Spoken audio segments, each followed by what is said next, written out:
Welcome to the another episode of आपके सवाल और मेरे जवाब। इस प्रोग्राम के अंदर मैं जवाब देता हूं आपके सवालों के, जवाब मुझसे पूछते हैं मेरे YouTube चैनल के ऊपर या Instagram पेज के ऊपर। तो चलो अब आगे बढ़ते हैं और पहला सवाल उठाते हैं जल्दी से।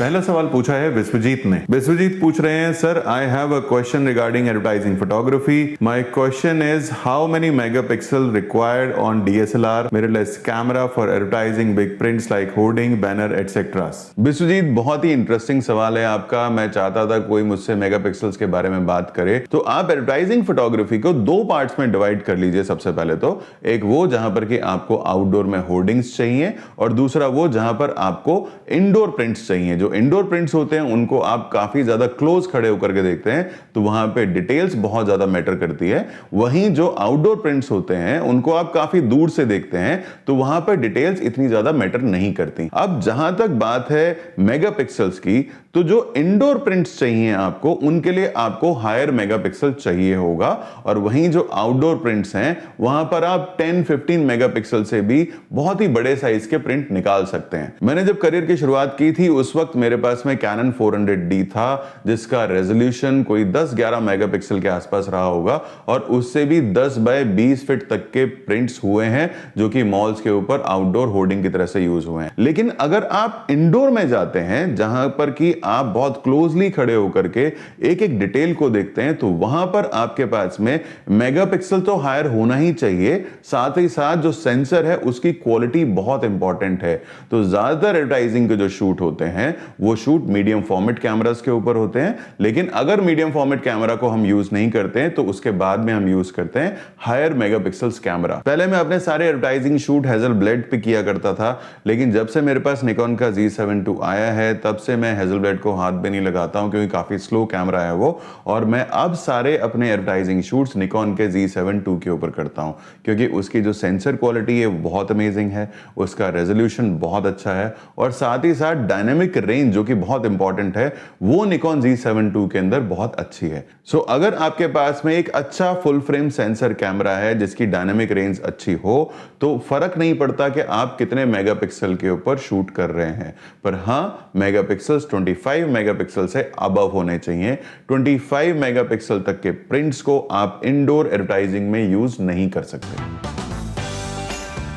अगला सवाल है रॉबिन गौर का, जिन्होंने पूछा है मुझसे YouTube के ऊपर। रॉबिन पूछ रहे हैं, सर एक बात बता दीजिए कि हमको निकॉन की वीडियो क्वालिटी बहुत गंदी लगती है, हल्का गुलाबीपन नहीं आता अच्छे से, तो मुझे निकॉन के 5600 की लगती है, मैं क्या करूं, Z50 को बेच दूं क्या? नहीं भाई, Z50 को बेचने की जरूरत नहीं है। Z50 में प्रॉब्लम नहीं है, Z50 बहुत एडवांस कैमरा है, प्रॉब्लम है आपकी सेटिंग्स के अंदर। कोई भी कैमरा जब आप यूज करते हैं तो उसको पहले प्रॉपर्ली सेट करना होता है, उसको आप अच्छे से पहले समझ लीजिए, उसके बाद में आप देखिए कि जो आपको रिजल्ट चाहिए वो मिल रहा है या नहीं मिल रहा है। D5600 बिल्कुल एंट्री लेवल कैमरा है, ये एंट्री लेवल कैमरा है मिररलेस के अंदर, क्रॉप सेंसर है पर बहुत ज्यादा एडवांस है D5600 से। सो प्रॉब्लम यहां पर है आपकी सेटिंग्स में। तो सेटिंग्स को मैं आपको यहां पर बताता हूं। कुछ चीजें ऐसी हैं जिनको कि आपको सबसे पहले सेट करना होगा। सबसे पहले चेक कीजिए अपने वाइट बैलेंस को कि आपका वाइट बैलेंस करेक्ट है या नहीं। दूसरी चीज आपको चेक करनी है कि जो प्रोफाइल आप यूज कर रहे हैं वो प्रोफाइल सही तरीके से सेट है या नहीं। मेरा वीडियो है वाइट बैलेंस के ऊपर और पिक्चर प्रोफाइल के ऊपर, उसको जाके देख लीजिए, आपको समझ में आ जाएगा। और फिर भी अगर कहीं आपको यह लगता है कि आपकी इमेज में गुलाबीपन नहीं आ रहा है तो आप वाइट बैलेंस को ट्वीक कर सकते हैं, उसके अंदर आप ग्रीन साइड या पिंक साइड खुद ऐड ऑन कर सकते हैं। सो ये मत सोचिए कि आपको Z50 को बेचना है, ये देखिए कि जो आपको कलर टोन चाहिए वो आप किस तरीके से अचीव कर पाएंगे। अगर आपको वीडियोस देखने के बाद भी नहीं समझ में आ रहा है, आप तब भी सेटिस्फाइड नहीं है कलर से, तो आप मेरे पास आ जाओ अपना कैमरा लेकर के, मैं यहां पर आपको सेट करके दे दूंगा। अगला सवाल पूछा है सुमित ने। सुमित पूछ रहे हैं, सर Z6 में AF फाइन ट्यून का जो ऑप्शन है उसे ऑन रखना चाहिए या ऑफ, इससे क्या होता है, please suggest. Sumit, a fine tune तभी यूज करना होता है जबकि आपको लगे कि आपका कैमरा सही तरीके से फोकस नहीं कर पा रहा। जो ए फाइन ट्यून है वो बेसिकली आपके लेंस को आपकी कैमरा बॉडी के साथ कैलिब्रेट करता है। यूजुअली जो निकॉन के अपने लेंसेज हैं उनको फाइन ट्यून करने की जरूरत नहीं पड़ती, पर अगर आप कोई थर्ड पार्टी लेंस को यूज कर रहे हैं तो वहां पर शायद आपको फाइन ट्यून करने की जरूरत पड़ेगी।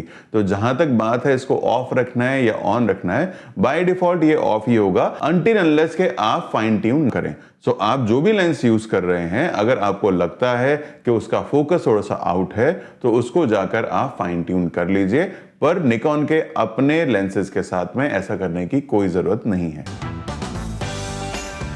इस वीडियो में बस इतना ही। मैं आपके और सवाल लेना चाहता हूं तो आप मुझसे सवाल पूछते रहिए, तभी मैं आपको जवाब दे पाऊंगा। नीचे कमेंट बॉक्स में लिखकर आप मुझसे यहां पर भी सवाल पूछ सकते हैं, आप मेरे इंस्टाग्राम के ऊपर भी सवाल पूछ सकते हैं, या मेरे किसी भी वीडियो पे जाकर आप सवाल पूछ सकते हैं और मैं उसके रिप्लाई आपको इस सीरीज में देता रहूंगा। अगर ये वीडियो आपको पसंद आए तो इसको लाइक जरूर कीजिएगा and do subscribe my channel.